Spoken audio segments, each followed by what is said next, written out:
तो आ गई है। अच्छा देखिए उसमें लिखा था सेक्रेटरी और थोड़ा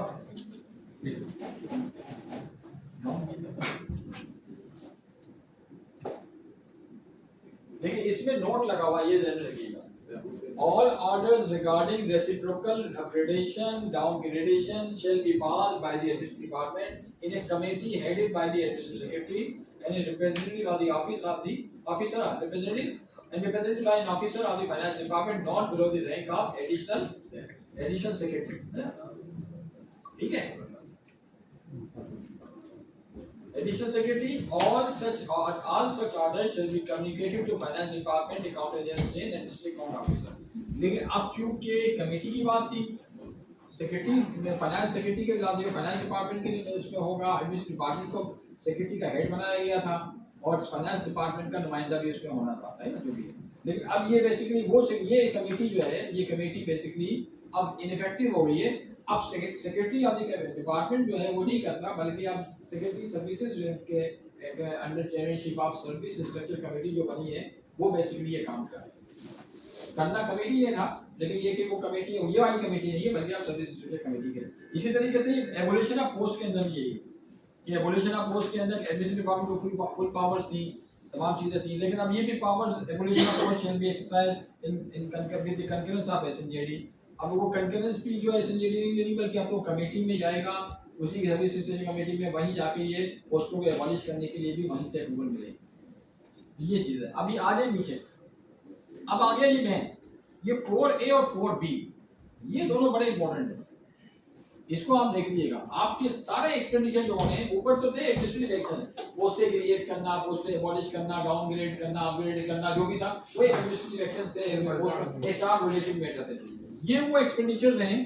जो कि आपने करना है, जिसको जिसकी 90% 99% जो कि आप लोग काम कर रहे हो, है ना। 4A में जो लिखा हुआ है वो बहुत इंपॉर्टेंट है, वो ध्यान में रखिएगा कि to sanction expenditure on item specifically shown in the budget estimate against the detailed objects. Sanction of expenditure है ना उन आइटम्स का जो कि बजट एस्टीमेट में डिटेल्ड ऑब्जेक्ट कोड के साथ लिखे गए, वो आइटम जो डिटेल्ड ऑब्जेक्ट कोड के साथ बजट एस्टीमेट में लिखे गए और उसके आगे अमाउंट भी लिखा हुआ है कितना सैंक्शन किया है। तो ये एक है, ये एक चीज है। दूसरा क्या है उसमें मैं बता देता हूँ सैंक्शन की लिमिट क्या है, लेकिन दूसरा भी है, ये दोनों को दरमियान फर्क समझ लें। 4A 4B 4B में क्या है, sanctioning expenditure on item not specifically shown in current budget estimate against detailed object, these powers shall be exercised subject to condition that the fund have not been provided against detailed object। Detailed object के तहत जो है fund allocate नहीं किए गए, provide नहीं किए ना बजट एस्टीमेट के अंदर शोन किए जा रहे। ऑपरेटिंग एक्सपेंसेस एक हेड है, उसमें आपको एक लमसम अमाउंट, एक लमसम ग्रांट दे दी गई 20 बिलियन रुपीस या 20 मिलियन रुपीस। अब 20 मिलियन रुपीस में लास्ट बात है ये ऑपरेटिंग एक्सपेंस। अब ऑपरेटिंग एक्सपेंस में क्या क्या आता है, बहुत कुछ आता है। ऑपरेटिंग एक्सपेंस स्टेशनरी भी आती है, ऑपरेटिंग एक्सपेंस के अंदर आप प्रिंटिंग भी आती है, ऑपरेटिंग एक्सपेंस के अंदर आपके computer hardware, computer accessories, computer stationery, printing, other miscellaneous सब चीजें आ रही होती है। अब उसमें अगर उन्होंने वो एक अमाउंट दे दिया 10 मिलियन रुपीस का और डिटेल ना ही उसके अंदर वो करंट बजट एस्टीमेट में ना ही डिटेल ऑब्जेक्ट के तौर पे शो किया गया, ना आइटम स्पेसिफिकली शो किए गए और ना ही उन डिटेल ऑब्जेक्ट के तहत बजट प्रोवाइड किया गया, तो फिर 4B इस्तेमाल होगा। ये बड़ा कंफ्यूजन है, आप लोग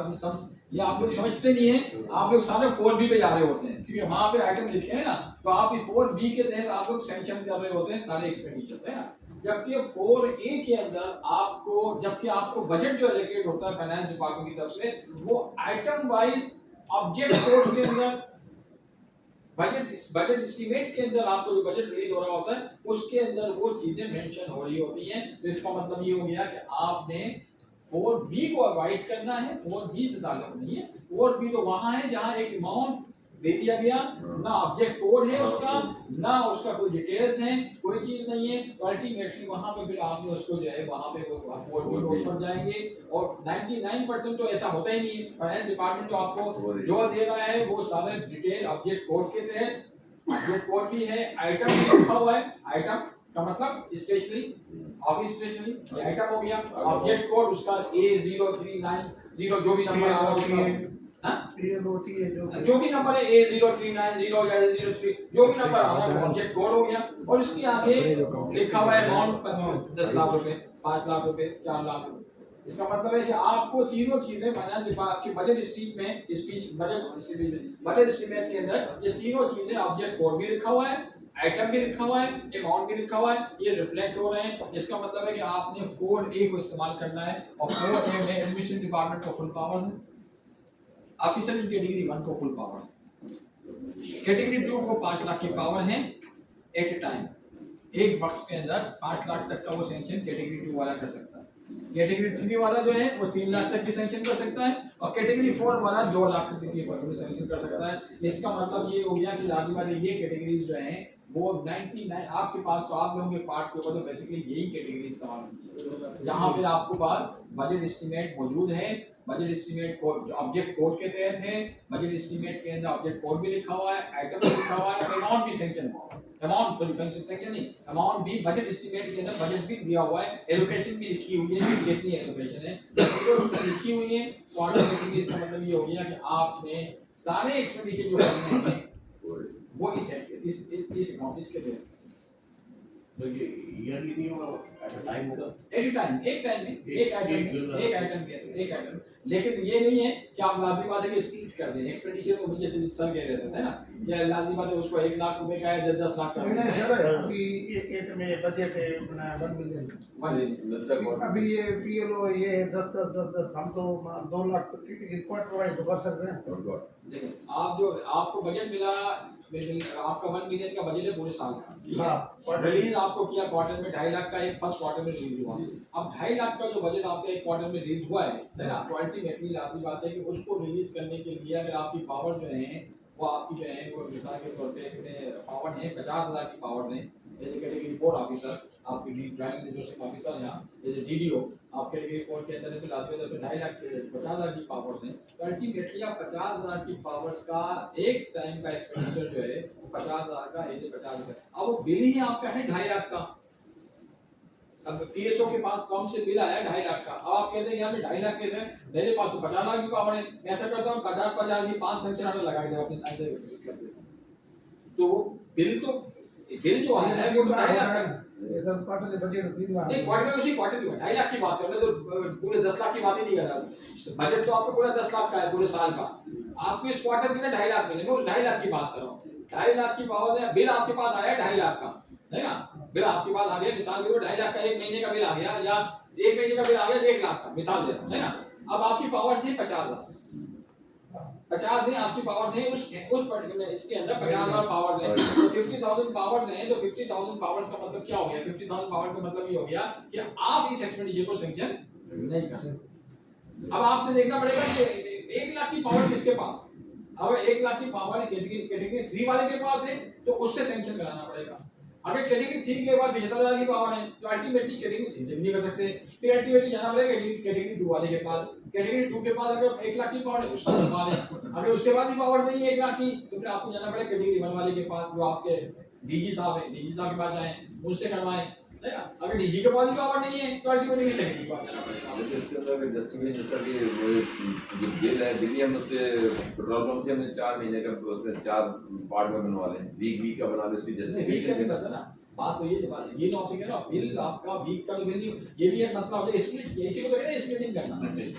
स्प्लिटिंग करना इसी को तो कहते हैं कि आपने जानबूझ के लाजमी बात है वो कम्युनिटी को बिल हमेशा मंथली बनता है ना, पेट्रोल का बिल हमेशा 1 महीने का आता है, तो महीने का बिल आएगा, अब उसको 1-1 हफ्ते का बनाने तो 1-1 हफ्ते वाला तो एकदम ऑडिट जान जाएगा, ऑडिट की आंखें खुल जाएंगी, बोला ये क्या किया आपने, वो एकदम पैरा बनाएगा उसके ऊपर है ना, ये लाजमी। इसलिए बेहतर यही है कि आप जिसकी पावर हैं, जिसकी अथॉरिटी है, आप उससे सैंक्शन करें, बजाय इसके कि खाम का ऑडिट पहला आपको करवाएं और काम का वो ऑडिट पहला स्टैंड करे और पब्लिक अकाउंट्स कमेटी तक जाए, पीएससी तक जाए, नहीं ना, क्योंकि लाजमी इसका कि पहला आजकल ऑडिट वालों का कांसेप्ट ये है, मैं बता देता हूं, ऑडिट डीजी ऑडिट साहब क्या करते हैं, डीजी ऑडिट साहब आपके पहला डीएससी में जाके सेटल करने के बाद भी उस पर स्टैंड करते हैं, किताब में छपा देते हैं, और ये क्या होता है कि ताकि अपनी परफॉर्मेंस शो करने के लिए, परफॉर्मेंस दिखाने के लिए कि हम बहुत काम कर रहे हैं, और वो जाता है पब्लिक, वो जाते किताब में ऑडिटर जनरल पाकिस्तान की किताब में छप के है ना, एक तो फिर उसको कोई भी डिसीजन नहीं कर सकता। वो पब्लिक अकाउंट कमेटी में जाएंगे और वहां सेटल होगा और पब्लिक अकाउंट कमेटी के अंदर बीजेपी खड़ा होता है कैमरे लेके। मालूम है ना आपको? पब्लिक अकाउंट कमेटी में कभी गए? एसी की मीटिंग अटेंड किए? वहां मीडिया भी होता है, मीडिया वाले भी कैमरे लगाए खड़े होते हैं। गुजरात से कोई चीज आई और दिन रिपोर्ट अखबार में आ गई थी कि हजारों लाखों करोड़ों रुपए का गबन एग्रीकल्चर डिपार्टमेंट के अंदर पब्लिक अकाउंट कमेटी के निसार साहब जैसे करते हैं, निसार साहब है। हाँ, मीडिया तो लिखा था ना, मीडिया को रिपोर्ट लगाने में उसको कौन रोक सकता है ना? अल्टीमेटली क्योंकि पब्लिक अकाउंट्स कमेटी एक पब्लिक फोरम है ना, उसको मीडिया भी होता है। तो इसलिए भाई का मसला ये होता है कि हम एक छोटी सी चीज के चक्कर के अंदर अच्छा वो करते क्या है, करते ये पब्लिक ये बीजी ऑडिट वाले करते क्या, बीजी ऑडिट वाले ये करते हैं कि आपका 1 लाख का पैरा है, एक का एक 2 लाख का पैरा एक और है, 5 लाख का पैरा एक और है, 6 लाख का पैरा एक और है, सब मिला दिया, क्लब किया उन्होंने तमाम पैरास को और करके मालूम चला बनाया कि भाई 2 करोड़ रुपए बन गए, 20 मिलियन रुपए। अब 20 मिलियन को एकदम 200 मिलियन इस तरह क्लब करते चले गए, और क्लब करके मालूम चला 200 मिलियन का। अब 200 मिलियन उफ एक बहुत बड़ी फिगर। अगर 200 मिलियन की अखबार में रिपोर्ट लग जाए, एक सुर्खी लग जाए, एक उसका एक लग जाए, तो लाजमी बात है कि एग्रीकल्चर डिपार्टमेंट में 200 मिलियन रुपीस का गबन, तो क्या होगा? डिपार्टमेंट की इज्जत हो गई है ना, गवर्नमेंट की इज्जत हुई। तो इसलिए बेहतर ये होता है कि ये छोटी छोटी चीजें होती हैं जिनको अगर हम चाहें तो इनको हम मैनेज कर लें तो ऑडिट को मौका ही ना मिले, तो लाजमी बात है कि हम चीजों को ध्यान भी तो स्वीकार सर हम एक माह का भी नहीं निकाल सकते, इसमें सारा 2.5 लाख का कोई बिल आया नहीं, अगर आपकी पावर नहीं निकाल सकते नहीं। मैं आप इसको इंसिस्ट कर रहे हैं इस बात के ऊपर कि मैं खुद करूं, आप अपने ऑफिस से उससे करवाएं जिसके पास पावर है। आप क्यों चाहते हो कि आदमी का कल आपके ऊपर मुसीबत आए, कोई भी आपको सपोर्ट में नहीं खड़ा होगा। जब वो लगेगा ना तो सारी जिम्मेदारी होगी आपको खड़ा कर दिया, जवाब दो उसका क्या करें। 2 लाख का दिए आपकी जो पावर्स में आ रहे हैं सर, कैटेगरी 4 में जो आपकी पावर्स में आ रहा है वो करें, बाकी ना करें। मेरी आपसे रिक्वेस्ट है ना, तो मैं यही कह सकता हूँ कि आप ना करें, वरना ये कल आपके लिए आपको आप बाद में फंस जाएंगे है ना। फालतू में ऐसी चीज क्यों करें जिसकी बुनियाद देखिए वो एक्सपेंडिचर आपने लाजमी बात है करते वो करना है, आप बिल्कुल करें। पैसे दिए इसलिए कहेंगे एक्सपेंडिचर करें। आपको बजट क्यों दिया गया? इसलिए दिया गया। अगर आप बजट को, कुछ ऑफिसर्स होते हैं जो बजट के ऊपर सांप बन के बैठ जाते हैं, नहीं करना नहीं मैंने देखो गवर्नमेंट को बड़ी फकड़ियां बताते हैं कि गवर्नमेंट ने मुझे 10 लाख दिए थे और मैंने जो ना साल में से 2.5 लाख में काम किया पूरा डिपार्टमेंट। भाई 2.5 लाख क्यों चलाया तुमने? गवर्नमेंट ने तुमको 10 लाख इसलिए दिए थे कि 10 लाख में करते, अपने ऑफिस को बेहतर करते, काम करते और अपने जो आपके ऑब्जेक्टिव्स थे उनको अचीव करते और गवर्नमेंट को लाजमी बात है अपनी रिपोर्ट पेश करते कि लाजमी बात है कि मैंने ये काम किए हैं। आप बोलोगे मैं 2.5 लाख, अब 2.5 लाख में क्या हुआ कि किसी को कुर्सी नहीं थी, उसकी कुर्सी के नीचे ईंट लगा के बोला मैं चला दिया, काम तो किया उसने। तो ये इसलिए नहीं है कि आपने काम बजट इसलिए दिया गया कि आप यूटिलाइज करेंगे, यूटिलाइज करके आपने अपने ऑफिस को भी बेहतर करें, आपने जो आप जिस मकसद के लिए आपका ऑफिस बनाया गया है उसके लिए बेहतर करें, लोगों की जिंदगी बेहतर करें, बजाय इसके लिए आप बोलेंगे मैंने खर्च नहीं किया। ये भी और बाद लोग ऐसे करते हैं, आदमी बात है कि टोटल मेजरमेंट कर लेते हैं, फंडिंग आ जाते हैं, सारे सब यूटिलाइज कर जाते हैं, लेकिन ऑफिस वैसे ये भी फ्रॉड है। वो बनाए नहीं है, वो बनाए नहीं है, वो भी गलत है, ये भी गलत है। ये वो बनाए नहीं है कि उसने पैसे रखी, दोनों चीजें पब्लिक अकाउंट्स कमेटी में जाती हैं, आपको मालूम है जो दोनों चीजें जाती हैं। अगर आपने लैप्स किया बजट को और आपकी सेविंग में आ गया, पब्लिक अकाउंट्स कमेटी पूछती है आपसे कि आपने ये सेविंग कैसे हुई, आपने एक्सपेंडिचर, आपको बजट दिया गया था तो आपने बजट इस्तेमाल क्यों नहीं किया, क्या जवाब देंगे?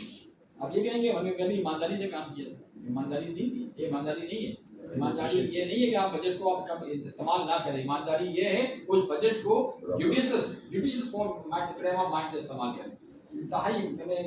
दयानतदारी के साथ लोगों के लिए जिस मकसद के लिए पैसे दिए गए हैं उस मकसद को हासिल करने के लिए इस्तेमाल करें, बजाय इसके कि आप उस बजट को इस्तेमाल ही ना करें। तो ये चीजें जरूरी है, इसको तो आपको समझना इसलिए जरूरी है कि आप इस्तेमाल करें लेकिन अपने पावर्स के मुताबिक, पावर्स से बयान ना जाए, है ना। और बजट को इस्तेमाल करने के लिए आप मसला ये होगा, ये क्यों नहीं जाना चाहते सर, जो है बोले ना मैं कर लूँ सर, ये जाते हैं लाजमी बात है ये फाइल लेके जाएंगे अपने डीजी साहब के पास, डीजी साहब कहेंगे क्यों है, ये किस लिए किया, किसे किया। अब ये बोलेंगे आप मैं कैसे जस्टिफाई करूँगा ये एक्सपेंडिचर मैंने करना है, उसको बताना, उसको समझाना पड़ेगा डीजी साहब को, उनको ब्रीफिंग देनी पड़ेगी, डीजी साहब को हो सकता है डांट दे मुझे कि क्यों कर रहे हो, इससे बेहतर यार मैं खुद ही छोटे छोटे बिल बना के दूँ। ट्राई नहीं करूँ या करूँ या ट्राई नहीं करूँ। ट्राई नहीं करूँ, तो अब अल्टीमेटली मकसद मुझे मालूम है क्या मकसद, लेकिन इसके लिए थोड़ा सा आपको बोल्ड होना पड़ेगा।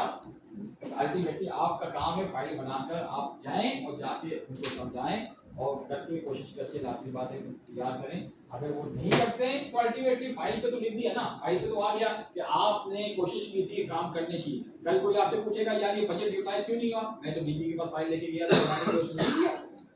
आपकी जिम्मेदारी खत्म हो जाएगी। आपके पास रिकॉर्ड मौजूद है, लेकिन ये नहीं होगा कि लाजमी बात है कि आपने ये अच्छा देखिए कल बोले कि आपने एक्सपेंडिचर कर लिया लेकिन आपकी अथॉरिटी नहीं थी, आपने कैसे कर लिया। अब उसका जवाब क्यों नहीं, रिस्पांसिबिलिटी आपकी आई, उनका रिस्पांसिबिलिटी आपकी, उसको ना डीजी जवाब देगा उसका, ना डायरेक्टर जवाब देगा, कोई जवाब नहीं देगा, ना सेक्रेटरी जवाब देगा, वो जवाब आप देगा। बोले सर मैंने तो इसलिए किया था अवाम के ताकि डायरेक्टर साहब फाइल नहीं करते थे, ये नहीं करते थे, तो भाई तुमने नहीं करते थे वो तुमने कहाँ लिखा कि नहीं करते थे, तुमने अपने लेवल पे कैसे कर लिया, उसको फिर आप कोई जस्टिफिकेशन नहीं होगा, फिर वो आप भी सही है सर माफ करने आइंदा नहीं होगा, नोटेड फॉर फ्यूचर कंप्लायंस कर लेंगे, नोटेड फॉर फ्यूचर कंप्लायंस में आपको धब्बा लग गया ना, आपके मुझे पहला बन गया तमाम। अगर वो आगे वाले फोरम की मर्जी है वो चाहे आपकी इस जस्टिफिकेशन को, आपकी इस एक्सक्यूज को एक्सेप्ट करें या ना करें, आगे बढ़ो। तो ये बेसिकली ये मैंने आपको बताया ये चीज है। अच्छा जो दूसरी चीजें हैं उनको हम लाजमी बात है उनको हम ब्रीफली बता देता हूँ। मैं लाजमी बात है कि जहाँ पर बजट एस्टीमेट के अंदर लमसम अमाउंट दे दिया गया है तो वहां पर इन्होंने बाकायदा मेंशन किया है कि किस किस हेड के अंदर का, जैसे स्टेशनरी के अंदर एक अब इसमें मेंशन कर दिया, आइटम मेंशन कर दिया कि इन आइटम्स के अंदर अगर जैसे 10 बिलियन रुपीस आपको एक साथ ऑपरेटिंग एक्सपेंसेस में A039 के अंदर दे दिया, A09 के अंदर आपको 10 मिलियन दे दिए। अब 10 मिलियन में से आपने एक्सपेंडिचर कैसे करना है, अगर आपको टोनर खरीदने हैं, स्टेशनरी खरीदनी है, टोनर खरीदना है, रिबन खरीदनी है, कंप्यूटर रिलेटेड स्टेशनरी खरीदनी है, उसमें आपको इस तरह पावर, इस आइटम्स के अलावा कोई और खरीदना है उसको उसमें नहीं, सिर्फ इन आइटम्स को खरीदने के लिए आपको पावर दी गई है। कहने कि ये पावर इस तरीके से कि एडी को फुल पावर दें, बाकी के में 2 लाख की कैटेगरी 1 वाले को 3 लाख की पावर है, 2 लाख की पावर है, और ये भी ड्यूरिंग फाइनेंशियल ईयर, एक फाइनेंशियल ईयर के अंदर, एक साल के अंदर, यानी इसका मतलब है कि वो कैटेगरी 1 वाला सिर्फ 3 लाख की स्टेशनरी खरीद सकता है उस लमसम जो आपको A09 के लगे 1 साल रुपए से दे दिए हैं। इसको ध्यान रखिए कि मैं बार-बार ये कह रहा हूं कि अगर आपको एक अमाउंट दिया गया, अगर item wise object wise budget allocation इस बजट एस्टीमेट में मौजूद नहीं है तो ये इस्तेमाल होगा, वरना एक इस्तेमाल होगा। इसका सैंक्शनिंग एक्सपेंडिचर और purchase of addition store durable goods equipment, ये कोई आप स्टोर में कोई एडिशन कर रहे हैं, कोई ड्यूरेबल गुड खरीद रहे हैं, कोई इक्विपमेंट खरीद रहे हैं, है ना, कोई चीज का इंस्ट्रूमेंट खरीद रहे हैं, टाइपराइटर खरीद रहे हैं, फोटो स्टेट मशीन खरीद रहे हैं, ये क्यों लिखा हुआ है, ये सब इतनी डिटेल में क्यों लिखा हुआ है, इसलिए लिखा हुआ है क्योंकि ये इसमें आपके पास item wise object wise allocation budget estimate में मौजूद नहीं है, तो इसलिए फाइनेंस रूल में डाला गया है कि अगर नहीं है तो फिर इन आइटम्स के ऊपर आइटम्स के ऊपर आप ये खरीद जो आइटम्स हैं उसमें इस हद तक एक्सपेंडिचर आप इस ये आपकी सैंक्शन लिमिट है, इससे ऊपर आप नहीं कर सकते हैं, ये इसलिए डाला गया। इस तरीके से ये 8 लाख की है कैटेगरी 1 वाले को, एडमिशन डिपार्टमेंट को तो फुल पावर है ना, 8 लाख की पावर जो एक फाइनेंशियल ईयर के अंदर फॉर वन आर्टिकल आइटम और class of similar article of store commodities, एक आइटम के अंदर या क्लास ऑफ आइटम के अंदर फर्नीचर क्लास ऑफ आइटम है, और आइटम क्या हो गया, चेयर है ना, चेयर हो गई, क्लास आइटम हो गया, और क्लास ऑफ आइटम क्या हो गया, फर्नीचर है ना। तो इस तरीके से मिसाल दे दो तो इसमें एक आइटम के अंदर या क्लास ऑफ आइटम के अंदर या कि जो है वो सिमिलर आर्टिकल्स ऑफ स्टोर और कमोडिटीज के अंदर ये पावर्स दी गई। इसका दूसरा जो है वो सैंक्शनिंग एक्सपेंडिचर रिपेयर ऑफ जो ऊपर आइटम दिए गए उन्हीं आइटम्स के अंदर अगर आप रिपेयर कर रहे हैं, वो तो खरीदने की बात थी, परचेज वाली बात है ऊपर वाली, नीचे वाली क्या है, नीचे वाली रिपेयर की है, तो उसमें फिर ये इस तरीके से फुल किया एडमिनिस्ट्रेटिव विभाग को फुल पावर है, 5 मिलियन की पावर है कि मैं कैटेगरी 1 को इस तरीके से नीचे आ रही है। इसका expenditure on utility charges, electricity, gas, water charges and taxes, इसके अंदर फुल पावर में तमाम होता है। इसी तरीके से नीचे आ जाए service renders, service postage, telegraph charges और कोरियर सर्विसेज, कोरियर चार्जेस, ये कितना डिटेल में लिखा हुआ है सारे। अब आपने जब नहीं ये एक आइटम जो लिखा हुआ है इसके अलावा कोई आइटम आएगा तो इस कैटेगरी में नहीं आएगा, तो ये इसलिए लिखा है कि यहाँ पे फाइनेंस डिपार्टमेंट ने खुद पैसे सैंक्शन नहीं किए आइटम वाइज, है ना, इसलिए लिखा हुआ है। कुछ पैसे एलोकेट कीजिए, सैंक्शन नहीं, एलोकेट कीजिए बजट स्कीम में, इसलिए यहाँ पे लिख रहा हूँ। चलिए आगे फुल पावर है। अच्छा देखिए ऊपर देखिएगा, in emergency like flood, epidemic or earthquake, administrative department will have the power to sanction installation of residential telephone for government offices to be for a period of 3 months. दिया हुआ है residential phone allocate कर सकते हैं किसी को। अगर जिसको रेजिडेंशियल टेलीफोन फैसिलिटी, एक गवर्नमेंट की पॉलिसी है रेजिडेंशियल टेलीफोन की है, उसमें किन को है अथॉरिटी है, उनको सेक्रेटरीज को घर पे टेलीफोन की अथॉरिटी है, घर पे टेलीफोन इस्तेमाल हो सकता है अप टू 300 कॉल्स। इस तरीके से मैं डिप्टी कमिश्नर्स को है, कमिश्नर्स को है, इस तरह की पावर्स एक पॉलिसी बनाई है गवर्नमेंट ने बोल रहा है। लेकिन उसके अलावा की बात कर रहे हैं कि अगर फ्लड आ जाए, कोई अर्थक्वेक आ जाए, तो किसी को किसी और ऑफिसर को जिसको घर पे जरूरत है कि बार इस्तेमाल करने के लिए, उसको 3 महीने के लिए गवर्नमेंट जो है उसको रेजिडेंशियल टेलीफोन इंस्टॉल करने की पावर सेक्रेटरी के पास होती है, सेक्रेटरी पावर को कर सकता है। अच्छा fuel along with CNG charges for the exceeding the rates announced by the government, not exceeding the rate announced by the government. Government ने अनाउंस तो किए हैं पेट्रोल के रेट है 250 रुपए लीटर है ना, इससे ऊपर नहीं करते। अब ये नहीं हो सकता कि आज की डेट के अंदर 250 रुपए लीटर जो है आपको पेट्रोल आपको गवर्नमेंट ने अनाउंस किया है और आप बिल बनवा लें 280 रुपए लीटर के हिसाब से। अगर ये हो गया तो आपकी बात ये चीज़ नहीं होगा, क्योंकि जो चीज़ जो गवर्नमेंट के अनाउंस किए हुए रेट्स है उसके मुताबिक होगा। और दूसरी बात है इसके अलावा जो फाइनेंस डिपार्टमेंट की पेट्रोल की सेलिंग पॉलिसी है उसको हमने लिखा हुआ यहाँ पे, provided petrol ceiling fixed by finance department shall be strictly observed for officially. तो फाइनेंस डिपार्टमेंट की पॉलिसी क्या है पेट्रोल की, कुछ मालूम है किसी को? हाँ जैसे सेक्रेटरीज को जो है 300 लीटर की पावर है प्लस ऑफिशियल टूर है ना, ऑफिशियल टूर के अलग होगा 300 लीटर है। इसका इसी तरीके से एडिशनल सेक्रेटरीज को 180 लीटर की है ना, उसमें ऑफिशियल टूर नहीं लिखा हुआ, सिर्फ सेक्रेटरीज का ऑफिशियल टूर लिखा हुआ है। इसका डिप्टी कमिश्नर्स को 200 लीटर है ना, कमिश्नर्स को 300 लीटर हैं। इस तरीके से तमाम के में लिखा हुआ है। हेड ऑफ द डिपार्टमेंट का लिखा हुआ है कि उसमें किसको है, और any other officer subject to condition that his work is of field time है ना, फील्ड नेचर क्या है। जो सेक्रेटरी जो है अगर किसी ऑफिसर को समझता है कि फील्ड नेचर का उसका जॉब असाइनमेंट है फील्ड नेचर वाली को बाहर जाना पड़ता है, तो उसको पेट्रोल उसने दिया हुआ, लेकिन वो कितना दिया हुआ है 100 तो 100 लीटर की तमाम उसमें दी हुई है। इसके तमाम ये सिविल ऑफिसर्स के लिए है। इसका पुलिस वालों के लिए पुलिस के लिए अलग एक पॉलिसी है, उसमें डीआईजी का, आईजी का, और मोबाइल को स्टेशन एसएचओ के पास जो मोबाइल होती है थाने के अंदर मोबाइल होती है उसको कितना पेट्रोल मिल रहा है सब उसको तमाम। तो कंडीशन ये है कि अगर आपने पेट्रोल और सीएनजी चार्जेस ये तमाम को फुल पावर से ना, जब सब्जेक्ट टू कंडीशन फिर आपकी बात है कि वो फाइनेंस डिपार्टमेंट की पॉलिसी को, फाइनेंस डिपार्टमेंट की पॉलिसी से ऊपर है। अब कोई सेक्रेटरी साहब बोले कि मुझे 600 लीटर का बिल 600 लीटर दे दें, ऑफिशियल दे तो देते हैं लेकिन पॉलिसी के सर्व पॉलिसी बाकी नीचे लोग थोड़ी देते हैं, नीचे लोग थोड़ी देते हैं। नहीं भाई बता रहा ना, फिर वो तो मुझे मालूम ना कि मैं आपको बता वो नहीं करे ना, वो डिस्कस ही नहीं करते आपसे, हम सीधा रूल्स की बात करते हैं है ना। अल्टीमेटली लास्ट बात है, फिर आप दिखाते प्रोटोकॉल व्हीकल, वो प्रोटोकॉल व्हीकल में 300 लीटर के पट्टी और बनवा देते हैं वो सब चीज, लेकिन प्रोटोकॉल एक्चुअली सेक्रेटरी के नाम पे जो है ना 300 लीटर से ऊपर का नहीं है, 300 लीटर से ऊपर चाहिए उसको। फिर आप करते हैं कोई गाड़ी खड़ी हुई है, कोई आपके पास कोई लैंड क्रूजर खड़ी हुई है जो प्रोटोकॉल में इस्तेमाल होती है, तो आप उसके नाम पे 300 लीटर बना के दे देते हैं, वो लगती अल्टीमेटली वैसे भी उसमें। लेकिन कंडीशन यही है कि आप लाजमी बात है कि आपने उसको रहना उसी पॉलिसी के अंदर, उसी पॉलिसी।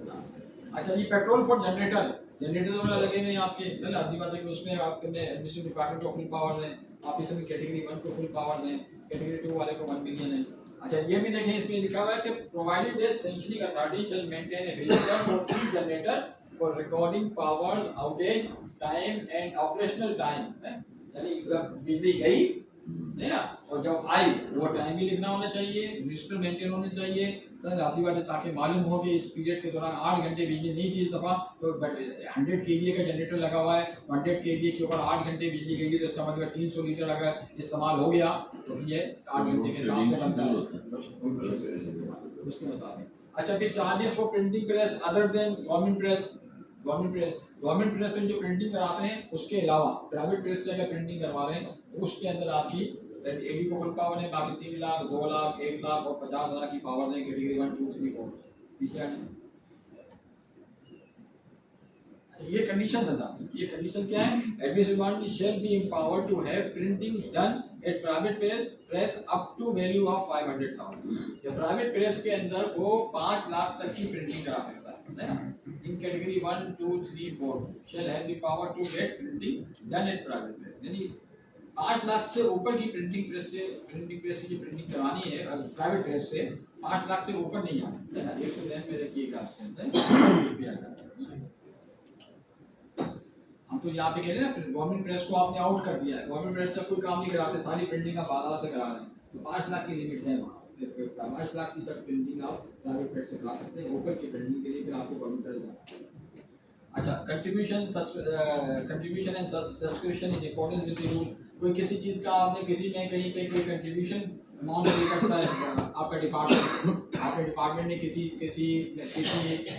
सोसाइटी के अंदर मेंबरशिप ली हुई, सोसाइटी मतलब लिटरेरी सोसाइटी के अंदर कोई ऐसी सोसाइटी होती है जिसके अंदर आप मेंबरशिप लेते हैं डिपार्टमेंट की तरफ से,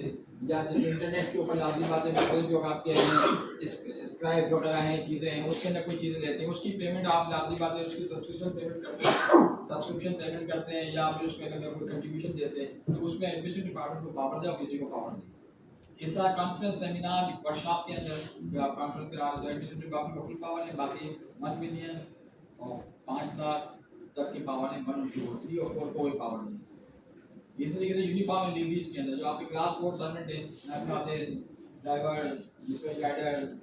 स्वीपर, ये जितने क्लास 4 के सर्वेंट है, इनके लिए जरूरी है कि आपको ये ऑफिस में जब आएँ तो ये अपनी क्लास में जो है ना वो यूनिफॉर्म पहन के। क्यों होती है जरूरत इसकी, यूनिफॉर्म क्यों पहनाया जाता है? distinguish the employees. एक डिस्टिंग बिल्कुल एक तो वजह यही है कि आपको मालूम होना चाहिए कि ये वो लेबर क्लास है,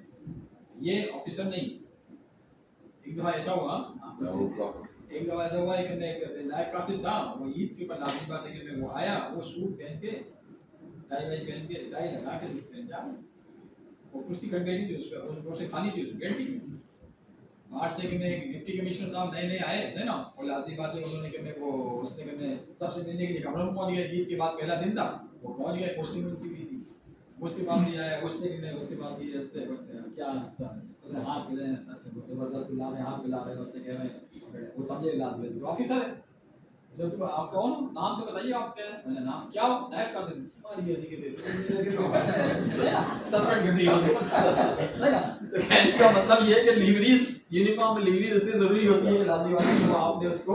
डिस्टिंग्विश भी करें और उनको मालूम हो कि ये क्लास 4 सर्वेंट है, ये सपोर्ट स्टाफ है, ये कोई इनका काम इससे नहीं है, इसका काम इससे नहीं है, लिखने से काम कोई ताल्लुक नहीं है, ना पेन ना पेंसिल ना इससे इनका ताल्लुक नहीं है, इनका काम से सपोर्ट के अंदर है, लेबर वर्क। इसमें भी कैटेगरी 1 को और एडमिशन डिपार्टमेंट को इसमें फुल पावर है ना। और इसमें भी बेसिकली यूनिफॉर्म में इंग्लिश के जो है वो रूल्स बने हुए हैं, प्रोसीजर बना हुआ है, उसको फॉलो करना है, लेकिन उसके अंदर कि आपने कैसे खरीदने होंगे, क्या होगा, समर का यूनिफॉर्म अलग होता है और विंटर का अलग होता है, तो विंटर में क्या लेंगे, समर में क्या लेंगे, एक साल में समर का यूनिफॉर्म कितने में हर साल दिए जाएंगे और विंटर का यूनिफॉर्म 2 साल में दवा दिया जाएगा, ये सब बेसिकली प्रोसीजर है जिसको हमने देखना है। Law charges and fee to law officer, basically ये तो अब नहीं होता, जब से सुप्रीम कोर्ट ने ऑर्डर दे दिया कि कोई भी प्राइवेट काउंसिल हायर नहीं करेंगे आप अपनी सुप्रीम कोर्ट में या हाई कोर्ट में के लिए, सुप्रीम कोर्ट ने कह दिया। पहले डिपार्टमेंट जो थे या ऑफिस अपने प्राइवेट वकीलों को हायर कर दिया करते थे या लीगल फर्म हायर कर दिया करते थे जो ताकि उनके बिहाफ के ऊपर जाके वहाँ पे वो किया करते थे। सुप्रीम कोर्ट ने कहा कि आपके पास जब एडवोकेट जनरल का पूरा ये लश्कर मौजूद है, एडवोकेट जनरल से उसका पूरा ऑफिस के बाहर मौजूद है, तो आप इनको भी नहीं करते। प्राइवेट काउंसिल तो कभी भी गवर्नमेंट का इंटरेस्ट को डिफेंड कर ही नहीं सकते है ना। तो लाठी बात ऐसे है कि प्राइवेट काउंसिल को ज़रा सा जहाँ से पैसे ज़्यादा मिलेंगे वो उसी साइड पे हो जाएगा। प्राइवेट पार्टी ने जहाँ जिस पार्टी के अगेंस्ट में आपके गवर्नमेंट ने केस किया हुआ है उस पार्टी वहाँ पहुँच गई, उसने कहा मैं यार तुम्हें इतने दे रहे हैं, तुम्हें इतने दूंगा, तो मेरे को वो कोई तो उसके गवर्नमेंट के इंटरेस्ट खिलाफ जाके केस करने वो कोर्ट में प्लीडिंग करेंगे और गवर्नमेंट केस हार जाएगी। अल्टीमेटली ऐसे ही होता है। तो इस चीज़ से करने के लिए सुप्रीम कोर्ट ने कहा ऐसा नहीं करना। ठीक है, चले आगे।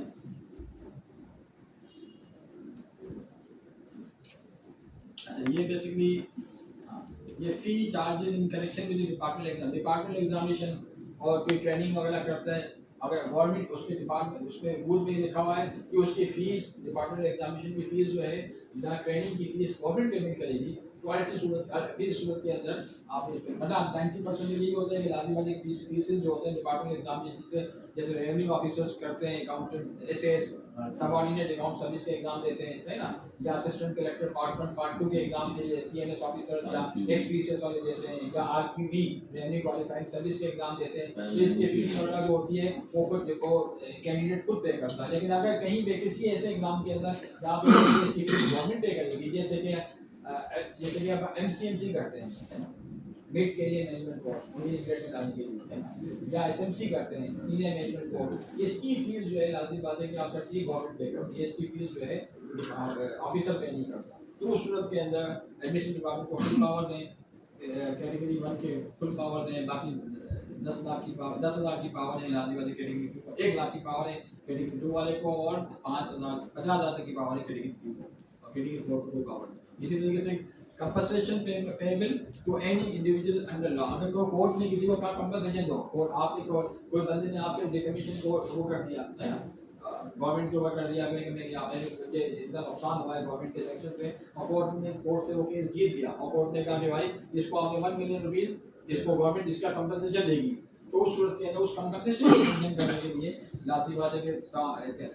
एडमिशन डिपार्टमेंट को कैटेगरी 1 वाले को फुल पावर दें, बाकी 5 लाख नहीं 50,000 की पावर है कैटेगरी 2 को, और 25,000 की पावर है कैटेगरी 3, कैटेगरी 4 को पावर नहीं। एडवर्टीजमेंट पब्लिसिटी जो आप इंफॉर्मेशन डिपार्टमेंट के तहत आप करते हैं, पहले एक बार था कि आप डायरेक्टली डिपार्टमेंट के तहत खुद भी लेटर लिखे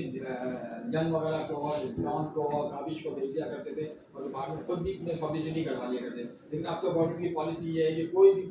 एडवर्टीजमेंट आप डायरेक्टली नहीं करेंगे, बल्कि सारी जो है डायरेक्ट इंफॉर्मेशन के थ्रू इंफॉर्मेशन डिपार्टमेंट के थ्रू जाएगी। लेकिन इंफॉर्मेशन डिपार्टमेंट के थ्रू जाएगी तो, लेकिन इंफॉर्मेशन डिपार्टमेंट वाले भी तो बिल करते हैं आपको, अल्टीमेटली वो बिल आपके पास आता है, तो उस बिल को पेमेंट करने के लिए इंफॉर्मेशन डिपार्टमेंट के बिल को पेमेंट करने के लिए ये पावर है फुल पावर और 2 लाख की पावर है कैटेगरी 2 को। अच्छा, एग्जिस्टिंग इंस्ट्रक्शन लिखा हुआ है regarding procedure of advertisement publicity through information department shall be follow, ये क्लियर है सर, इंफॉर्मेशन डिपार्टमेंट के थ्रू ही होना है, कहीं नहीं होना। इस तरीके से बाकी purchase of periodicals and newspapers, उनको किताब अखबार खरीदते हैं, पीरियडिकल्स खरीदते हैं, फुल पावर की कैटेगरी 1 2 को, बाकी जो है कैटेगरी 3 वाले को और कैटेगरी 4 वाले को दो अखबार खरीदने की इसको पावर दें, तो अपने लिए 2 अखबार ले सकते हैं कैटेगरी 3 वाला, और कैटेगरी 1 वाला एक अखबार खरीद सकता है, वही सेंटर वही पैसे जो अपने लिए ले रहा है। लेकिन बाकी अगर दूसरे ऑफिसर्स की ये ले रहा है तो अल्टीमेटली वो इनको सेंशन वो नहीं कर सकता, उसके लिए फिर कैटेगरी 2 के पास जाना पड़ेगा उसको, या कैटेगरी 1 के पास जाना पड़ेगा, या फिर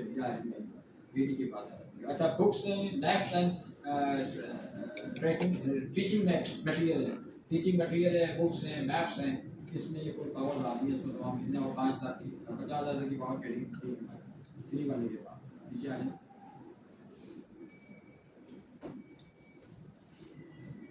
कैटेगरी 4 तो पावर की 25,000 होता है। अच्छा, admission department officer category 1 to 4 में exercise full power to sanction expenditure और परचेज ऑफ लाइब्रेरी बुक। अगर लाइब्रेरी की किताबें खरीद रहे हैं आप, है ना, किसी चीज़ के लिए खरीद रहे हैं, मैप्स खरीद रहे हैं, as per the requirement in according with the scale prescribed by the government, जो स्केल पे और स्केल वगैरह की ये निकल लाइब्रेरी एक लाइब्रेरी कायम करते तो उसमें मालूम होता है कि इसके अंदर 50,000 किताबें आती है मिसाल के तौर पर, तो उसकी सेंक्शन जो होती है, सेंक्शन स्ट्रेंथ जो होती है उस किताबों की सेंक्शन स्ट्रेंथ जो होती है उस लाइब्रेरी की 50,000 बुक्स हैं, 50,000 बुक्स खरीदने के लिए फिर उनको फुल पावर भी हासिल है। तो जो स्केल प्रिस्क्राइब गवर्नमेंट ने अभी तक वो लाइब्रेरी बना रहे थे, तो लाइब्रेरी में आपने समरी जो बनाई थी सीएम के लिए, तो उसमें लिखा था कि लाइब्रेरी में 50,000 किताबें होंगी, तो 50,000 किताबों की जो स्केल मेंशन है 50,000 तक की ये फिर फुल पावर इस्तेमाल हो सकती है। अच्छा, कॉपिंग टाइपिंग कॉपिंग एंड फोटोस्टेट चार्जेस जो फुल पावर्स हैं, जिस तरह हायरिंग जाती जाती फर्नीचर एंड टेंट के बाद दफा में जाती बात आपने बाहर कोई वो करना है, सेरेमनी करनी है, ओपन फील्ड में करनी है, वहाँ टेंट लगाना है, हायरिंग फर्नीचर का है, उसके बाद आपने लेने हैं, उसमें आपके ये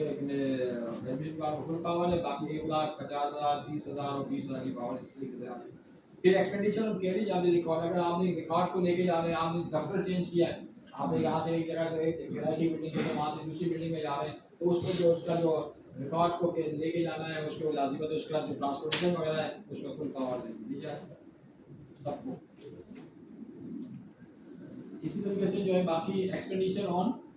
rent of the non residential office की बिल्डिंग का है, किराए पे है आपकी, और उसमें लाजिम बात है आप एक उसमें आप किराया देना है उसका, तो उसके अंदर फुल पावर दोनों को है, कैटेगरी 1 और एडी को, और 3 लाख की पावर है कैटेगरी 2 को, और 2 लाख की पावर है कैटेगरी 3 को। आगे आगे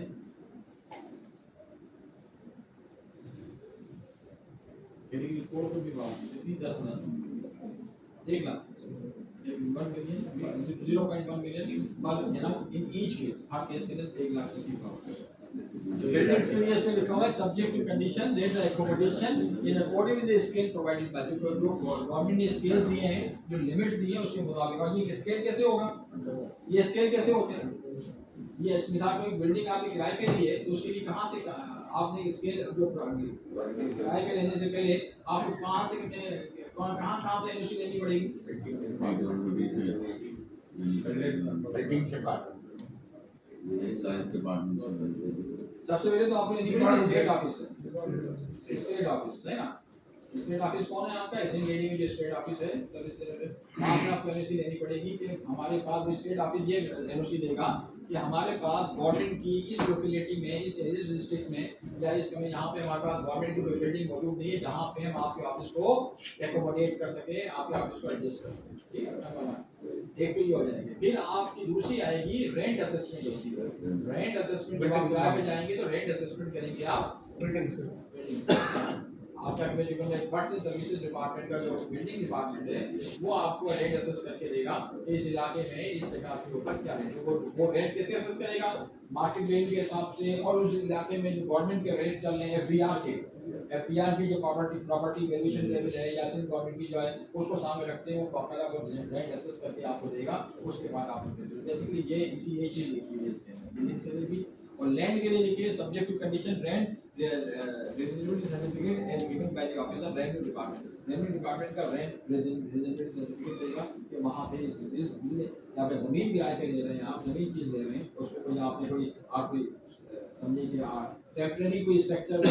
कोई केबिन बनाना है, कोई चीज़ बनानी है, आप कोई एक्सपो करानी है, कोई नुमाइश करानी है, तो उस चीज़ के लिए वहाँ पे उसका रेंट का क्या, उससे ज़मीन का क्या रेंट लगता है वो आपको रेवेन्यू डिपार्टमेंट का जो तुम्हें होगा वो बनाना है। अच्छा, एक्सपेंडिचर और इमरजेंट बेस कैसे on account of binding work executed locally. कोई हमें कोई आपका इमरजेंट केसेस के अंदर कोई बाइंडिंग वर्क आपके पास आ जाता है। बाइंडिंग वर्क का मतलब कोई नेशनल इंटरेस्ट कोई ऐसी चीज़ आ जाती है जिसको आपने करना ही करना है काम, इमरजेंसी आ गई, आपने कहीं पे बस्ती बनानी है, कभी कुछ करना है, तो उस सूरत के अंदर लाजमी मतलब कोई पावर है बाबू के पास 1 लाख की पावर है, कैटेगरी 1 वाले के पास 5 लाख 50,000 की पावर है, 30,000 और 15,000 की पावर इस तरह। अब आगे अदर आइटम, ये अदर्स का जो ऊपर किसी में भी इस्तेमाल नहीं हो रहा है, आपके पास कोई आइटम जो ऊपर से लेके 1 से लेके आगे आए हैं आप, तो उसमें अगर कहीं नॉट मेंशन सीरियल कोड भी 1 to 24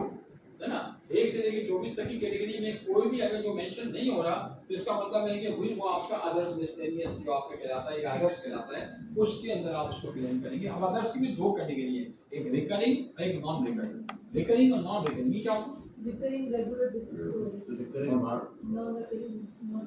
एग्जांपल दें। रिकरिंग में क्या हो सकता है आइटम्स कि आपको बार-बार चाहिए कि कोई आइटम कोई एग्जांपल कोई लाइक जैसे हॉस्पिटल्स में कुछ इंस्ट्रूमेंट्स हैं जो आपको रेगुलर बेसिस पे चाहिए, वो नहीं लिखे हुए उसमें।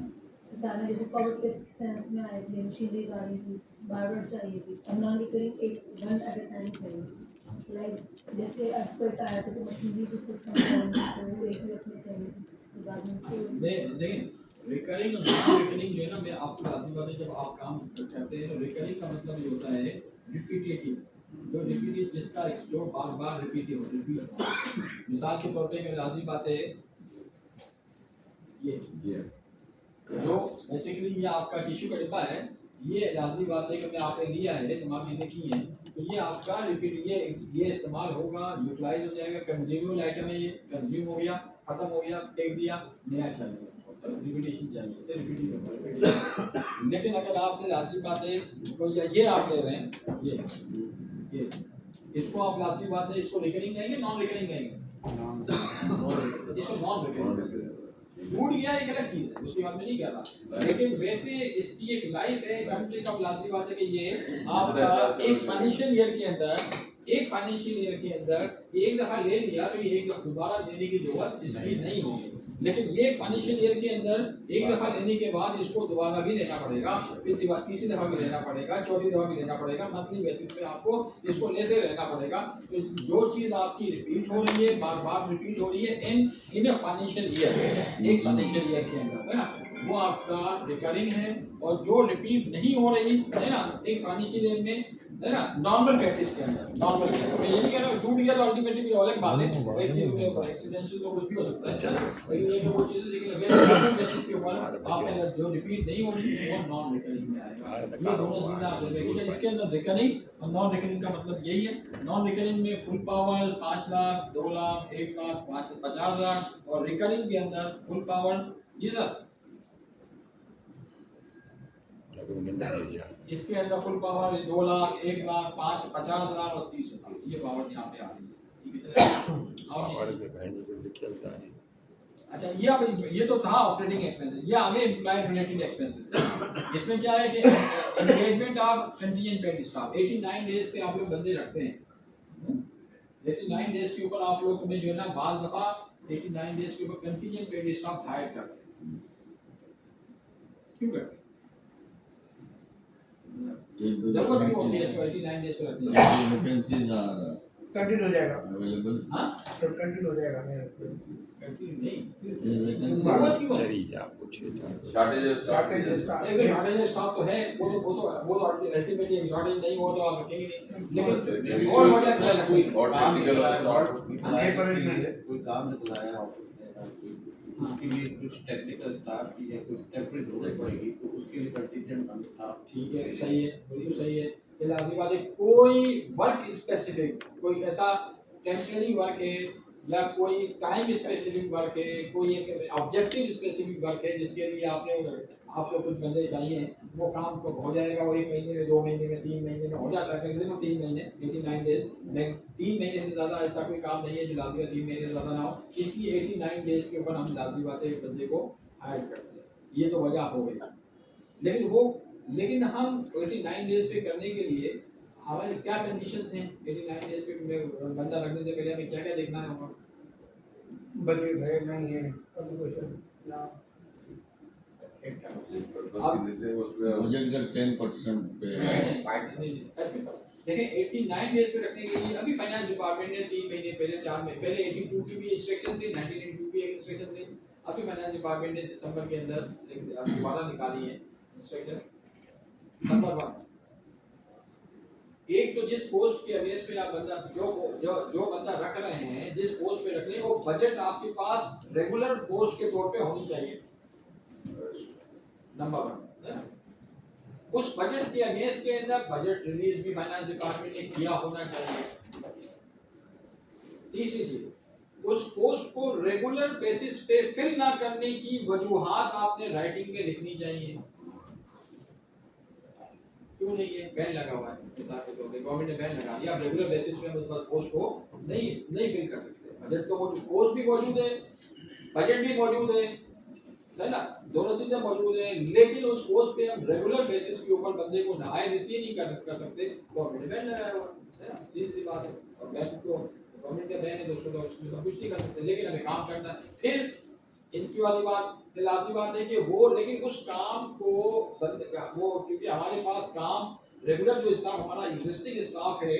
वो तो अपना रेगुलर काम कर रहा है, लेकिन ये स्पेशल काम एक आ पड़ा है और ये हम इसको करने के लिए, स्पेशल काम को करने के लिए अब हमें एक्स्ट्रा फोर्स चाहिए, एक्स्ट्रा लोग चाहिए, तो इस स्पेशल कोड को करने के लिए लाजमी करने के लिए हमें मजबूरन हमको लाजमी बात है कि कुछ बंदे हायर करने पड़ेंगे। वो हायर हम रेगुलर बेसिस पे कर नहीं सकते, तो अल्टीमेटली हम दिन कंटीजेंट बेसिस के ऊपर या कंटीजेंट स्टाफ के तौर पे हम उन बंदों को हायर करके वो काम को कराएंगे, और काम जब पूरा 3 महीने में हो जाएगा उसके बाद उनको हायर करेंगे। उसी हेड में है जो रिटायर हो गया है या नहीं हो रहा, उसी हेड में हम कर सकते हैं। नहीं, उसके लिए हेड नहीं है। पहले उसके लिए होता था, पहले जब आया करता था उसके लिए एक हेड ऑफ अकाउंट होता था जिसे कहते हैं लीव सैलरी। एक लीव सैलरी कहलाता था और एक कहलाता था कंटीजेंट पेड स्टाफ के नाम से गवर्नमेंट जो है पैसे सैंक्शन करती है ना, कंटीजेंट। अब वो कंटीजेंट पेड स्टाफ के नाम से भी कोई फाइनेंस डिपार्टमेंट कोई पैसे सैंक्शन नहीं करता, वो लीव सैलरी के नाम पे भी नहीं करता है ना, नहीं। अब इसके लिए आता है एक नया हेड है जिसका नाम है payment to other service render. Payment to other service render ये हेड है। इस हेड में आपके पास पैसे होंगे तो फिर 89 डेज के अंदर आप जो है वो हायर हो सकते हैं। Payment to other service render के नाम से अगर नहीं है तो अगर आपके पास पैसे, आपके पास पोस्ट भी खाली पड़ी हुई है,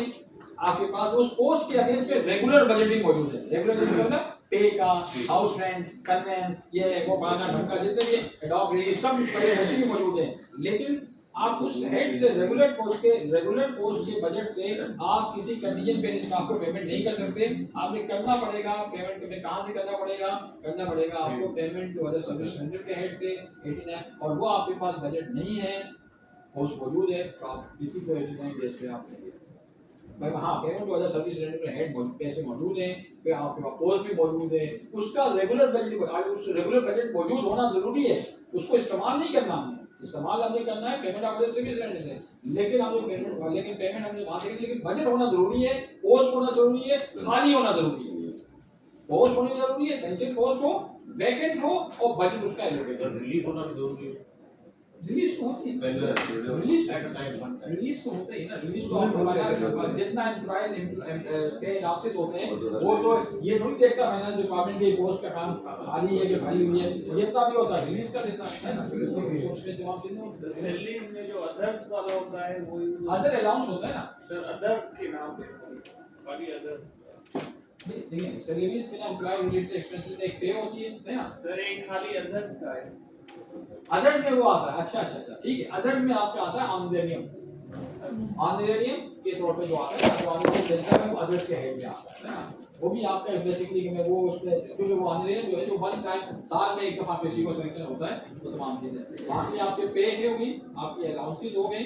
अलाउंसेस में रेगुलर अलाउंसेस भी होते हैं, अदर अलाउंसेस भी होते हैं, और जो अदर्स जो आप बात करें उसको ऑनरेरियम आ जाता है कि उसमें ऑनरेरियम आ गया। और एक आधा आइटम कोड और भी है, वो फाइनेंशियल कंपनसेशन आ जाती है, एक दो चीजें वो हैं जो लाजमी बातें आ जाती है जिसके अंदर वापस करेंगे। तो ये चीजें आपकी आ गई है ना। अच्छा, इसके बाद ये आगे भी आपने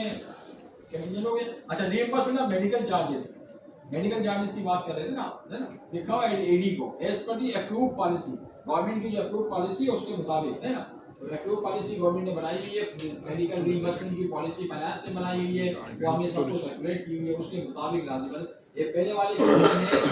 सभी एम्प्लॉइज के लिए, दूसरा वाला जो बताता है मेडिकल रिइंबर्समेंट रिटायर्ड के लिए, दोनों के अंदर पावर्स किसके पास है, एडी के पास है, और किसी ऑफिसर के पास कोई पावर नहीं है। अच्छा, ग्रांट ट्रांसफर्स के अंदर है, ग्रांट है अगर आपने कहीं अगर किसी का family financial assistance to family of civil servant who died while in service, financial assistance मिलती है ना, जो इंतकाल कर गया कोई सिविल सर्वेंट, तो उसमें ईडी के पास फुल पावर है। पेमेंट ऑफ स्कॉलरशिप किसी को अगर आप सैंक्शन कर रहे हैं, स्कॉलरशिप पे किसी को भेज रहे हैं, और स्कॉलरशिप का बजट भी मौजूद है आपके पास, है ना, जैसे स्कूल एजुकेशन डिपार्टमेंट में स्कॉलरशिप होती है ना, तो वो लगा दे, उसके अंदर भी एडी को फुल पावर है, सबको पावर है, और एजुकेशन डिपार्टमेंट करेंगे will have to full power with the number of scholarship.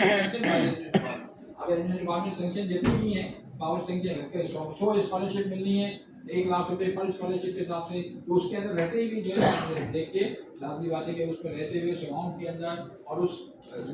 Number of scholarship के अंदर और उस अमाउंट ऑफ स्कॉलरशिप के अंदर रहते हुए फिर आप ये चीज़ें सेक्शन करें। इसलिए आज रेमिटेंस है, स्टाइपेंड है, पे अलाउंसेस है ना, कोई कभी लाजमी बात है, कोई इस तरह के पे अलाउंस एस्टेब्लिशमेंट है वेयर सच रेमिटेंस आर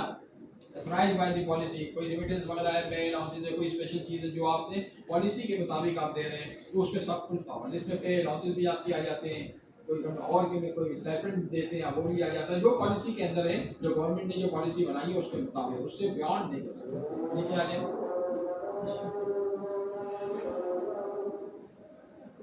भी कैश अवार्ड है, एक होता है अमरीन, एक होता है कैश अवार्ड। किसी खास काम में गवर्नमेंट को आपने कोई फायदा पहुंचाया है, कोई चीज़ की है, तो उसके हवाले से कैश अवार्ड सैंक्शन कर सकते हैं। उसमें से सेक्रेटरी को फुल पावर दें और 5 मिलियन की 5 लाख 50,000 तक की पावर जो है हर केस के अंदर कैटेगरी 1 के पास है, 25,000 की किसी कैटेगरी 2 के पास है, और बस 2 के पास है, बाकी 3 4 के पास नहीं है। ग्रांट इन एड जो वन टाइम बजट होता है,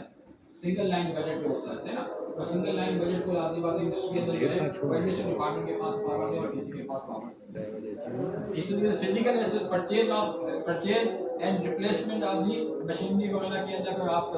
मशीनरी है, टूल्स है, प्लांट्स हैं, व्हीकल्स हैं, इसमें सेक्रेटरी के पास और कैटेगरी 1 वाले के पास पावर है। लेकिन सब्जेक्ट टू कंडीशन ये व्हीकल जो है वो ये रिप्लेस जो कर रहे हैं वो कंडम हो जाए, पुरानी व्हीकल्स को कंडम किया जाएगा, डिक्लेयर उनको सरप्लस किया जाएगा, ये तमाम कंडीशंस को फुलफिल करेंगे। उसके बाद फिर कैटेगरी 1 वाले के पास और सेक्रेटरी के पास फुल पावर। नीचे आ जाए।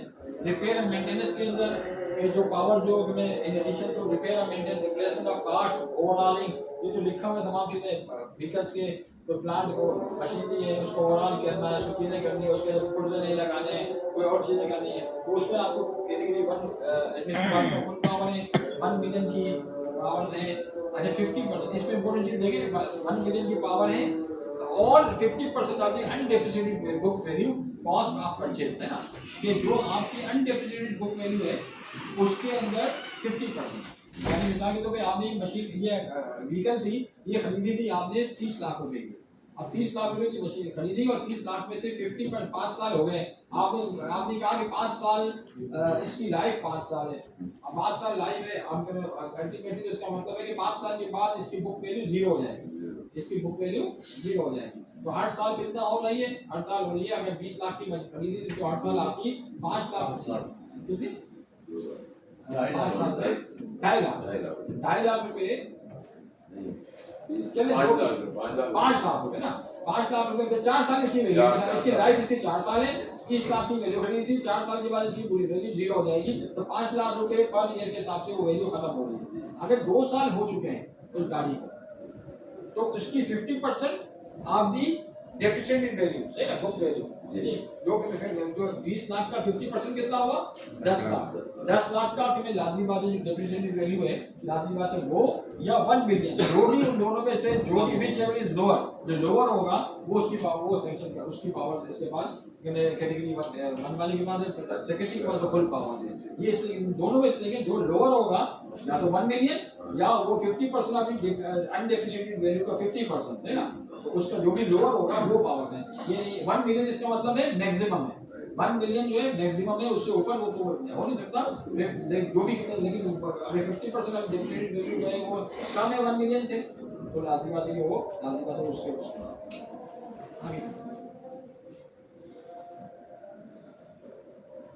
इसी तरीके से ये रिपेयर्स के ऊपर ये सेम किए जाएंगे, वही तमाम जो फिजिकल जैसे ऊपर बताए थे उनके रिपेयर्स के ऊपर फुल पावर दें। कैटेगरी 1 वाले को 2 मिलियन 2 लाख की है, 1 लाख 50,000 25,000। ये minor repair maintenance works including पेटी, ये जो वर्क्स वाला मैंने सिविल वर्क के वगैरह के हवाले से में आ गई, इस पे जो लाजमी बात है कंस्ट्रक्शन करनी है, रेजिडेंशियल नॉन रेजिडेंशियल बिल्डिंग के हवाले से एडमिनिस्ट्रेटिव डिपार्टमेंट को फुल पावर है। लेकिन इसमें जरूरी है कि कमेटी कॉन्स्टिट्यूट हो, जो कि सेक्रेटरी कंसर्न एडमिनिस्ट्रेटिव सेक्रेटरी हो, additional secretary technical work and services का बंदा हो और रिप्रेजेंटेटिव फाइनेंस डिपार्टमेंट हो। नीचे आइए। And representative of the planning and development department, ये कमेटी कॉन्स्टिट्यूट होगी, ये कमेटी इसको देखेगी, चेक करेगी, उसके मुताबिक कमेटी जो रिकमेंड करेगी उसके हवाले से भी उसको पावर्स मिलेगी। जो गवर्नमेंट के एडमिनिस्ट्रेटिव डिपार्टमेंट को फुल पावर्स है और कैटेगरी 1 वाले को जो है वो सब कमेटी को बनाता है तो उससे 2 मिलियन की पावर 2 लाख की पावर।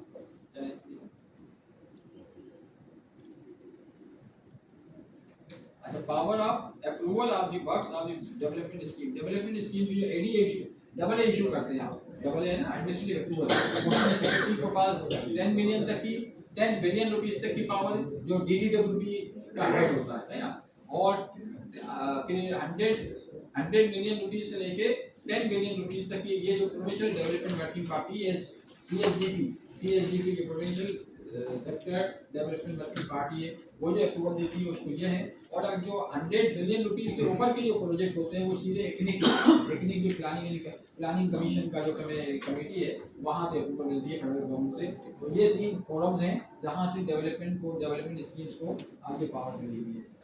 DDWP के अंदर 10 बिलियन तक की है जो सेक्रेटरी के पास पावर है, और बाकी PDWP और एथनिक, ये 3 चीज़ होता है। आगे चलिए।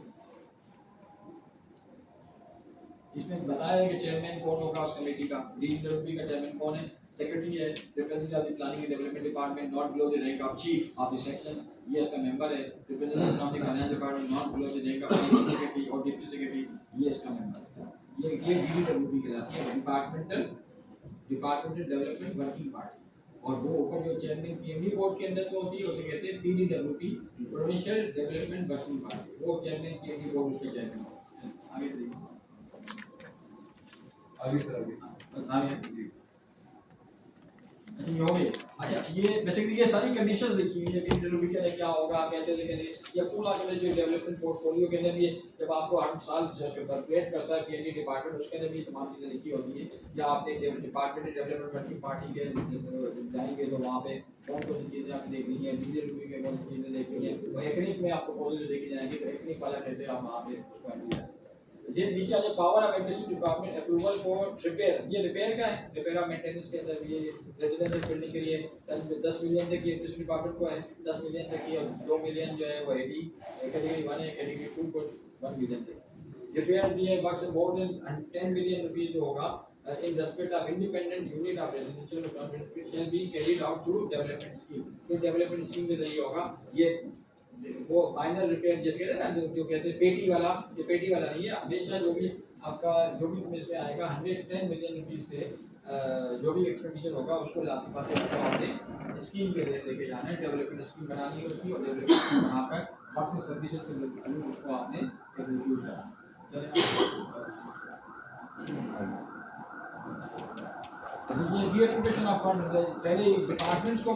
पावर्स थी, वो एक हेड से दूसरे हेड में रीएक्टिवेट कर दिया करते थे। अब मेरा ये पावर्स उनको नहीं है। आप तो फाइनेंस, आप जो भी रीएक्टिवेशन करानी है उसके लिए जरूरी है कि आप फाइनेंस डिपार्टमेंट में आए, फाइनेंस डिपार्टमेंट ही रीएक्टिवेशन फंड करके देगा। चलिए आगे चलिए। कंडीशन बहुत सी लिखी हुई है इसके नीचे, इसको आपने ये कंडीशन पहले डिपार्टमेंट के लिए थी बेसिकली, अब ये जो उसको पढ़ने की जरूरत भी आपको पढ़ लें, लेकिन ये कि ये सारी चीज़ें फाइनेंस डिपार्टमेंट ने खुद देखनी है कि ये सारी कंडीशन मीट हो रही हैं। डिपार्टमेंट ने रिक्वेस्ट भेजी है रीएक्टिवेशन फंड की, आएगी ये सारी कंडीशन मीट हो रही है तो फाइनेंस डिपार्टमेंट सेंक्शन करेगा। वरना जब तक ये पावर एडमिनिस्ट्रेशन डिपार्टमेंट के पास खुद थी तो उसको सारी चीज़ों को, उन तमाम चेकलिस्ट को खुद ही उसको फॉलो करना होता था। पूरे फुलफिल हो, जहाँ फुलफिल हो रही थी सेक्रेटरी साहब उसको रीएक्टिवेट कर दिया। चलिए आगे करिए। की सारी कंडीशन देख रहे हैं आप। अच्छा powers to declare motor vehicle tools और सरप्लस है। अगर आप कहते हैं अनसर्विसेबल है, मोटर व्हीकल है, कुछ मशीनरी है, वो अनसर्विसेबल डिक्लेयर कर देते हैं तो उसको अनसर्विसेबल डिक्लेयर करने की पावर किसके पास है? सेक्रेटरी के पास फुल पावर है। ऑफिसर कैटेगरी 1 वाले के पास 1.5 मिलियन पर आइटम की पावर है ना, तो 1 मिलियन पर आइटम की पावर कैटेगरी 2 वाले के पास है, कैटेगरी 1 वाले के पास 3 के पास जो है वो भी 1 मिलियन तक की पावर, वो 1 लाख की पावर है पर आइटम। ये इसमें ये कि बेसिकली एक कमेटी बनेगी ना, और कमेटी इसको लाजमी बात है उसके मुताबिक डिक्लेयर करेंगे कंडीशन बी का minimum distance of 3 million 3 lakh तक की चल गई हो, और आल मोटर का jeep motorcycle scooter with engine power of 600 CC 2,50,000 kilometre चल गई हो, तो ये किलोमीटर वगैरह तमाम चीज़ें मेंशन की जो उसके मुताबिक उसको नीचे पावर्स टू सरप्लस है ना, ये सरप्लस डिक्लेयर करने की पावर्स हैं। ये पावर भी इस तरीके से यहाँ पे वो डिक्लेयर मोटर व्हीकल का था, और ये पावर ये दूसरी जो है unserviceable motor vehicle tools plant and machinery सबके लिए ये इसके हिसाब से ये फुल पावर्स यहाँ पे दी गई कैटेगरी 1 कैटेगरी 2 सॉरी कैटेगरी एडी और कैटेगरी 2। आगे जो है powers order to refund in accordance with the rules. तो रिफंड एक अगर एक्स्ट्रा अमाउंट किसी को पेमेंट हो गई है और वो रिफंड की बात कर रहा है कि मुझे रिफंड मिलना चाहिए, तो रिफंड के लिए ज़रूरी है कि फिर उसको जो डिपार्टमेंट जो सेंक्शन करेगा रिफंड का अमाउंट उसको, एडी के पास फुल पावर है, कैटेगरी 1 वाले के पास फुल पावर है, बाकी के पास 5 लाख और 3 लाख के पावर नीचे आए। फिर इसके बाद ये power to suspend collection of the government dues. अगर किसी की गवर्नमेंट ड्यूज को किसी के खिलाफ गवर्नमेंट ड्यूज बन रहे हैं और करें तो आप उसको सस्पेंड करना चाहते हैं कि अभी फिलहाल हम इससे पैसे रिफंड नहीं लेते, तो अल्टीमेटली उसकी सूरत के अंदर जो है वो सस्पेंड भी किया आपने उसको गवर्नमेंट कलेक्शन और गवर्नमेंट ड्यूज को, उसमें administration department not extending 1 year, 1 साल तक के लिए वो गवर्नमेंट ड्यूज की कलेक्शन को सस्पेंड कर सकता है, 1 साल से ज़्यादा नहीं कर सकता। इसी तरीके से for not period extending 3 months category 1 वाले के पास पावर्स हैं, वो 3 महीने से ज़्यादा सस्पेंड नहीं कर सकता, 3 महीने तक कर सकता है। इस तरह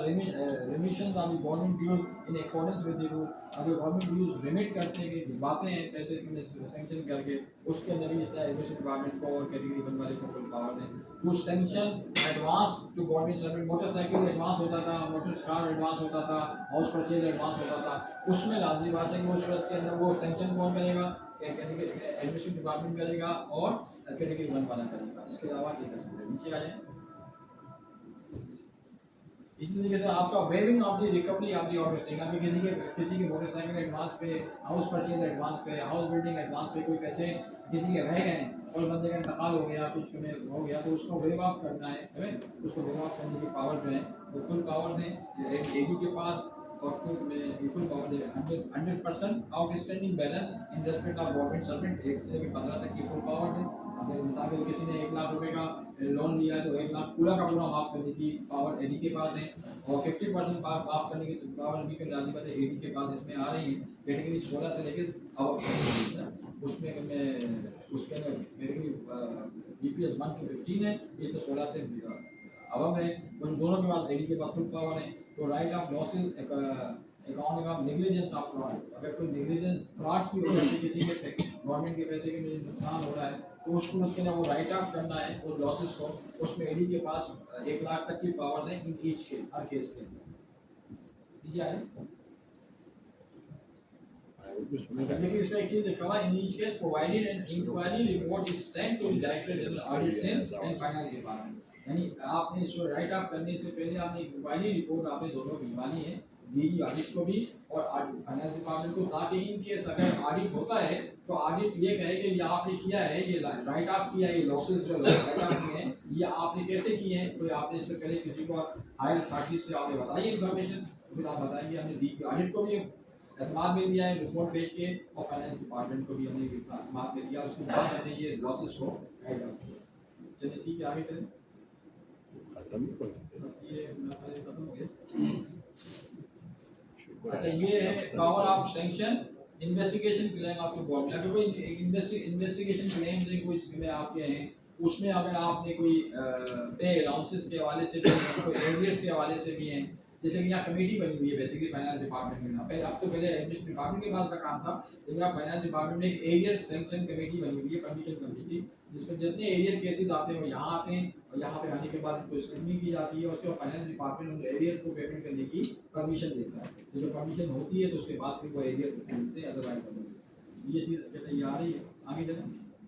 फुल पावर है, लेकिन ये फुल पावर है in respect of TA claim not more than 3 year old, 3 साल से ज़्यादा ऊपर नहीं होना चाहिए। ये भी क्लेम भी है और उसके अलावा भी अदर क्लेम भी हैं। 3 साल से पुराने वाले केसेस यहाँ पे नहीं चलेंगे, इसलिए 3 साल से पुराने वाले केसेस जितने भी हैं वो सारे हमारे पास यहाँ पे आ एरिया। अच्छा, lease of land pertaining to the government building की लैंड्स की लीज वगैरह करानी है, उसमें एडी को फुल पावर दें, है ना। तो बस शर्त ये है कि लाजिम बात है कि आपने यहाँ पर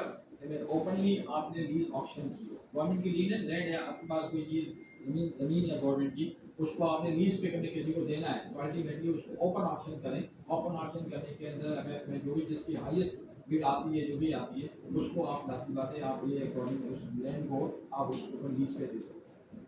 उसमें पावर एडमिनिस्ट्रेशन डिपार्टमेंट के पास भी आगे चलेंगे।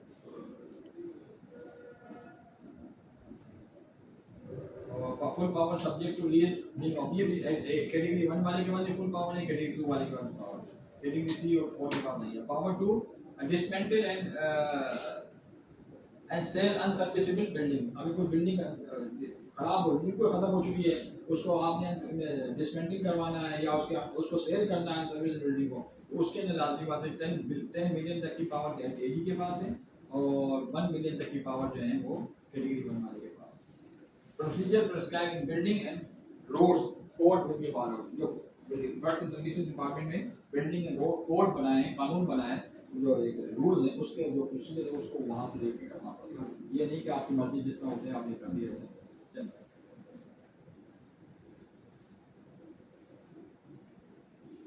ठीक है, अब ये बेसिकली ये आ गया। अब ये है स्पेशल पावर्स, है ना, जो मैंने आपको बताया था वो कैटेगरी, वो सारी कैटेगरी कॉमन वाली पावर्स खत्म हो गई जो तमाम डिपार्टमेंट पे यकसा अप्लाई हो रही है। यहाँ एग्रीकल्चर डिपार्टमेंट के लिए बात की जा रही है कि यहाँ पे एग्रीकल्चर डिपार्टमेंट क्या है, to sanction prizes for fruit and agriculture produce competition, कोई कंपटीशन कराते हैं एग्रीकल्चर का, फ्रूट का कंपटीशन के लिए फॉर्म्स का आपस में कंपटीशन होता है, तो कौन ज़्यादा फ्रूट पैदा करेगा, कौन जितना करेगा, तो उसमें प्राइजेस आप अनाउंस करते हैं, प्राइजेस देते हैं। तो उन प्राइजेस को सैंक्शन करने की डायरेक्टर जनरल एग्रीकल्चर को फुल पावर है और डायरेक्टर एग्रीकल्चर को आपकी 1 मिलियन तक की पावर है। इसका to sanction expenditure on the purchase of seeds है, मैन्योर है, implements insecticides and bags for general use in department है, इसमें डायरेक्टर एग्रीकल्चर को फुल पावर है। ये वो एक्सपेंडिचर है आप देख रहे हैं जो किसी और डिपार्टमेंट से ताल्लुक नहीं है, इसीलिए एग्रीकल्चर के लिए। आगे चलिए नीचे आइए। अच्छा, to sanction expenditure purchase of livestock to use a departmental institution और ऑर्गेनाइजेशन, लाइव स्टॉक के परचेज के लिए है, तो उसके लिए लाजमी बात है प्रिंसिपल एग्रीकल्चर, नाम भी देखें उसको लिखा हुआ है जो उसका ताल्लुक है और किसी और को नहीं है, या principal at agriculture training institute Sakrand and Nagpur Jacobabad, इन दोनों को ये सब्जेक्ट फुल पावर है subject to prior approval of the AD. To sanction expenditure purchase of earth moving machinery including bulldozer वगैरह जो आप लेते हैं उसके लिए, उसके लिए एडी को फुल पावर है, लेकिन सब्जेक्ट टू कंडीशन की आपने सिकुलर रूल वगैरह को जो परचेज के जो होते हैं उनको फॉलो करना है, परचेज के जो आते हैं वो तमाम डायरेक्टर जनरल एग्रीकल्चर को फुल पावर है subject to prescribe procedure in the draft, circular rule apply होगा यहाँ पे, तो अगर प्रिस्क्राइब प्रोसीजर का मतलब यही है। देखिए आ जाए, ये सब एग्रीकल्चर है, ये सब एग्रीकल्चर के बारे में। टू सैंक्शन एक्सपेंडिचर और परचेज ऑफ केमिकल्स है, इक्विपमेंट है, एप्रेंटिस है रिक्वायर्ड फॉर रिसर्च लैबोरेटरीज वगैरह के हवाले से, या परचेज ऑफ फोटोग्राफिक मटेरियल है, purchase of aviation spray for aerial spray है, एरियल स्प्रे जो आप करते हैं उसके लिए जो उसमें करना उसके लिए है, purchase of tarpaulin required for departmental expenditure के ऊपर जो हम डालते हैं एग्रीकल्चर नहीं, हम सप्लाई प्रेस डिपार्टमेंट से, हां हम supply press department agriculture ministry है। हाँ उसके लिए है ना, बट आपके लिए नहीं होगा। हाँ। सप्लाई लाइसेंस के मतलब मैं बता रहा हूँ, मकसद दवाने समझाने का मतलब ये है कि ये वो एक्सपेंडिचर है जो एग्रीकल्चर डिपार्टमेंट के लिए रखा गया है, वो आप विंग है ना, वो आप अलग विंग है, आप अलग विंग है, लेकिन बेसिकली है तो डिपार्टमेंट तो एक ही है ना डिपार्टमेंट, तो ये बेसिकली उनके लिए है तुम्हारे। तो सैंक्शन टेक्निकल नीचे आ जाए, नीचे आ जाए technical sanction to accord technical sanction to construction of building and execute the work themselves. अगर खुद एक्सपेंडिचर करना चाह रहे हैं, कोई टेक्निकल उसको बिल्डिंग बनाना चाह रहे हैं या कोई सिविल वर्क करना चाह रहे हैं, तो उसके अंदर डायरेक्टर जनरल एग्रीकल्चर को फुल पावर है और डायरेक्टर एग्रीकल्चर को 5 लाख की पावर है, लेकिन